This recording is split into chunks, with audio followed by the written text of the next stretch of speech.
dear students, in the last topic we studied about fertilization in angiosperms. Now in this video we will talk about post fertilization changes. जो changes जो flower के अंदर आते हैं after fertilisation, जो हमने double fertilisation का event पढ़ा, जो भी पढ़ा, उसके बाद फ्लावर में क्या क्या चेंजेस आएंगे। तो जैसे ही डबल फर्टिलाइजेशन होती है वैसे ही सबसे पहली चीज क्या होगी, the flower will lose its shine. Flower loses it's shine, sepals, petals fall off, sepal, petal, style, stigma, they all fall off. But in some cases the sepals remain persistent. For example, you have seen a tomato and brinjal. In these fruits the sepals, they remain persistent. You must have seen them. So here the sepals are persistent. बाकी की सारी चीजें जो है वो they fall off. अब हम बात करेंगे कि ओवरी और ओव्यूल के अंदर जो है क्या चेंजेस आएंगे. So suppose this is the ovary,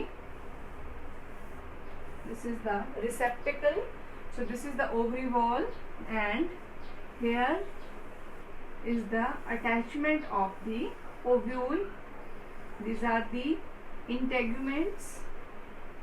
This ovule, this is bitegmic in this way. So here is the embryo sac, and in this embryo sac double fertilization has happened and there is a zygote.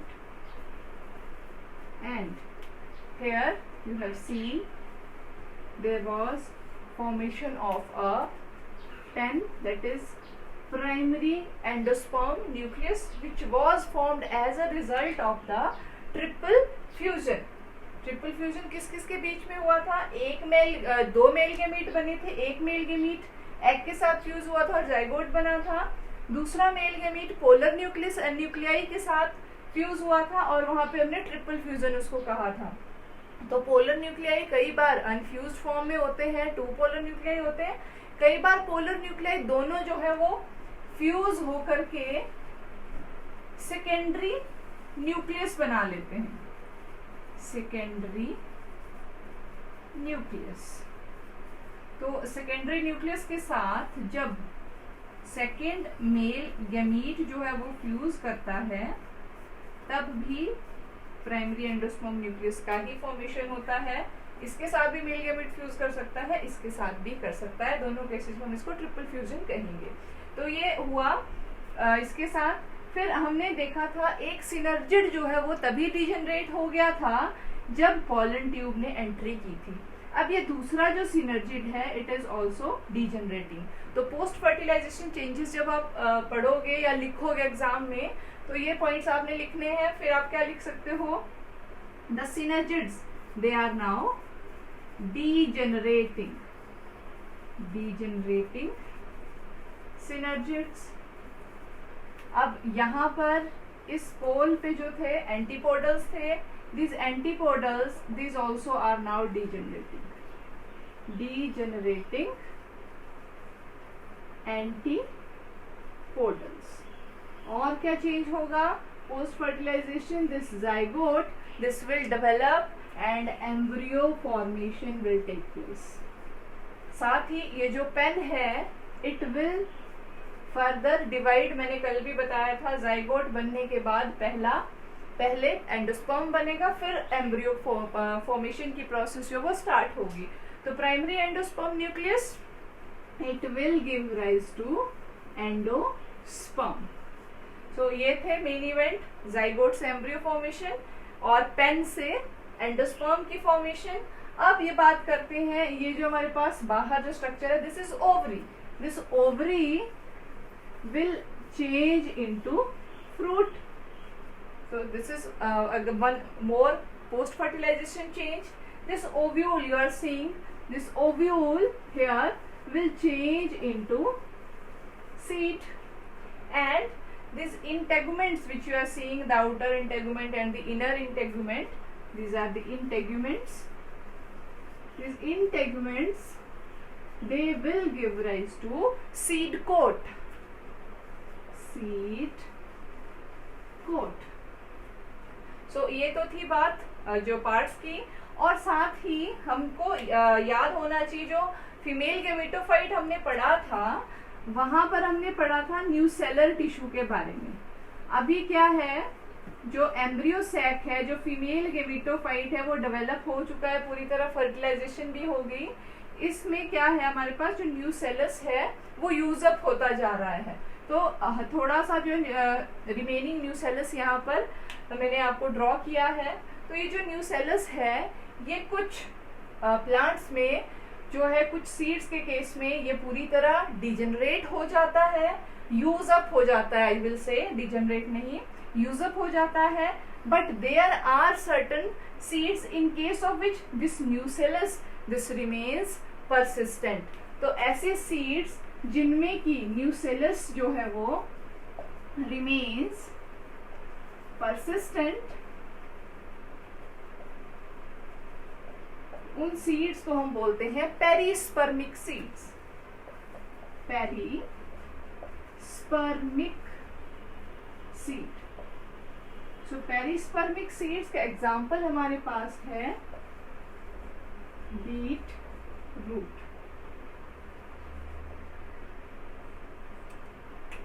Beet root और दूसरा है black pepper.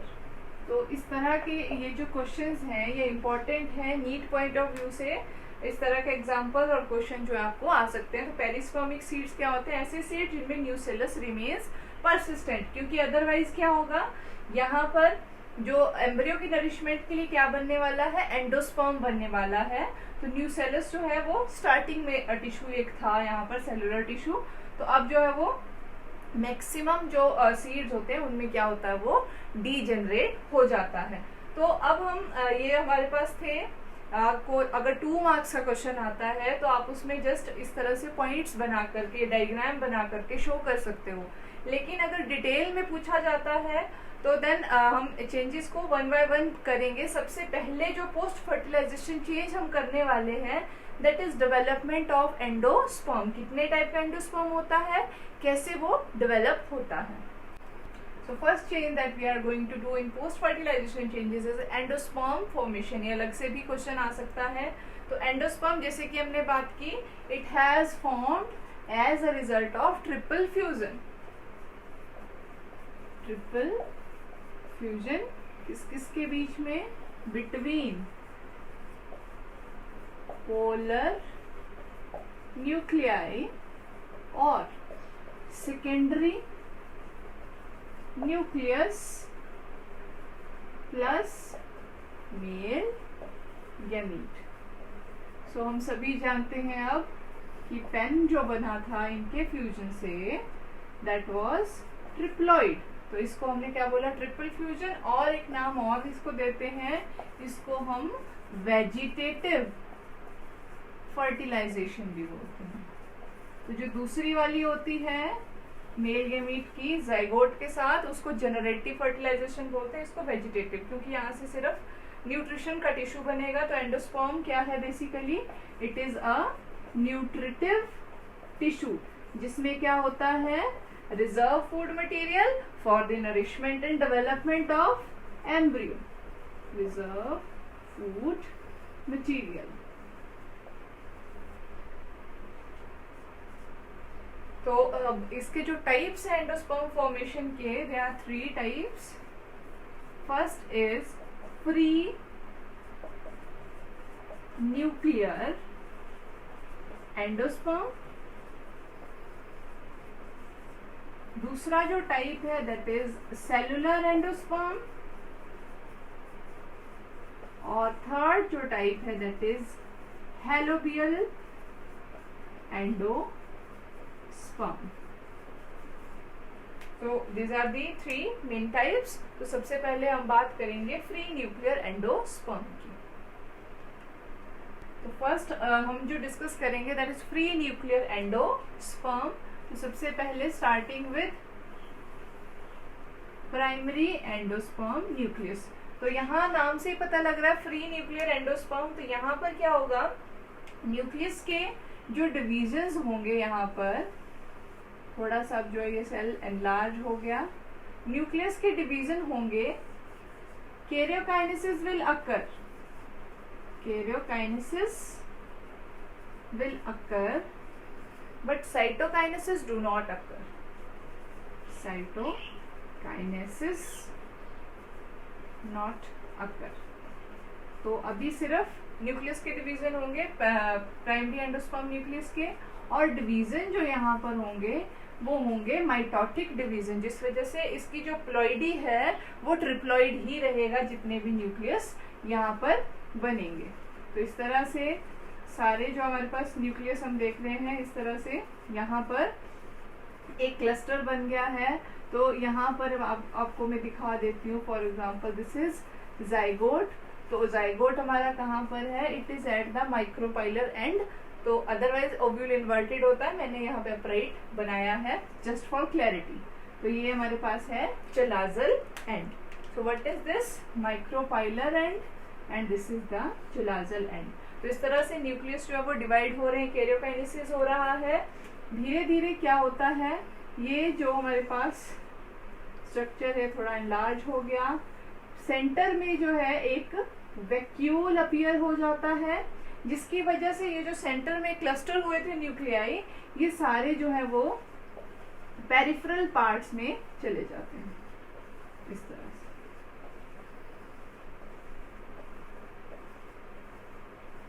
So this is again the zygote। तो इस तरह से अब हम देख रहे हैं यहाँ पे न्यूक्लियस जो है दे आर फ्रीली डिवाइडिंग, इसीलिए इसको बोला free nuclear endosperm. No cell wall formation here occurs. अब सेल वॉल कब बनेगी, काफी लेटर स्टेज पे जाके जो है वो सेल वॉल बननी शुरू होगी। इस तरह से थोड़ा थोड़ा जो है इसमें भी डेवलपमेंट स्टार्ट हो चुका है। तो अब हम इसको क्या कहेंगे, एम्ब्रियो कहेंगे। This is vacuole. तो यहाँ पर क्या हो रहा है, अब these are the nuclei, cell walls are being laid centripetally, means बाहर से अंदर की तरफ जो है वो सेल वॉल्स जो है वो बननी स्टार्ट हो गई है। इस तरह से धीरे धीरे जो है क्या होगा, सेल वॉल्स बन जाएंगी, और this nuclear endosperm it will give rise to a cellular endosperm on later stage. लेकिन इसको हम क्या बोलेंगे, free nuclear endosperm. This is again the micropylar and this is the chalazal and these are cell walls. तो इसका example, इस तरह का एंडोस्पर्म कहाँ देखा जाता है, कोकोनट में। तो कोकोनट में, कोकोनट वाटर जो है आपने लिया होगा, कभी पिया होगा, that coconut water that is the free nuclear endosperm. So ये क्वेश्चन बहुत ज्यादा पूछा जाता है नीट में, एंट्रेंस एग्जाम में, कि coconut water represents, what does it represent, it represent the free nuclear endosperm. फिर उसके साथ ही व्हाइटिश पोर्शन होता है, एडिबल पोर्शन कोकोनट का होता है। That edible portion, what is that, edible portion वो क्या है, जब ये इस तरह से इनिशियल स्टेज पर जो है क्या हो गया, फ्री न्यूक्लियर ही रहा, तो वो जो लिक्विड होता है दैट इज फ्री न्यूक्लियर, और जो व्हाइटिश पोर्शन है जहां पर सेल वॉल बननी फॉर्मेशन जो स्टार्ट हो गई है, that is the cellular endosperm. और कुछ जो एंडोस्पर्म जो है उसमें फ्री न्यूक्लियर ही रहता है। देखा होगा आपने, जस्ट ड्राइंग के बाद तो वो ड्राई हो जाता है, उसके बाद जब सेलुलर पूरी तरह से बन जाता है, तो that is free nuclear endosperm.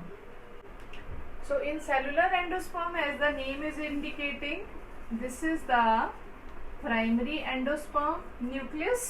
तो सेलुलर एंडोस्पर्म में स्टार्टिंग से ही सेल वॉल जो है वो लेड होना स्टार्ट हो जाएगी। तो यहाँ पर हम क्या कहेंगे, साइटोकाइनेसिस एंड कैरियोकाइनेसिस बोथ यहाँ पर होगी। कैरियोकाइनेसिस फॉलोज साइटोकाइनेसिस, हमेशा होगी यहाँ पर। साइटोकाइनेसिस मीन्स सेल जो साथ साथ में बनेंगे, डिवीजन जो होंगे दैट इज माइटोटिक। सो इस तरह की जो है शेप जो एक अटेन कर लेता है embryo. So this is the zygote से। तो यहाँ पर इस तरह से जो हमारे पास सेल डिवीजन होने स्टार्ट हो जाएंगे दिस वे, और साथ में ही आप देख रहे हो कि सेल वॉल्स भी बनती जा रही हैं सेम वे में।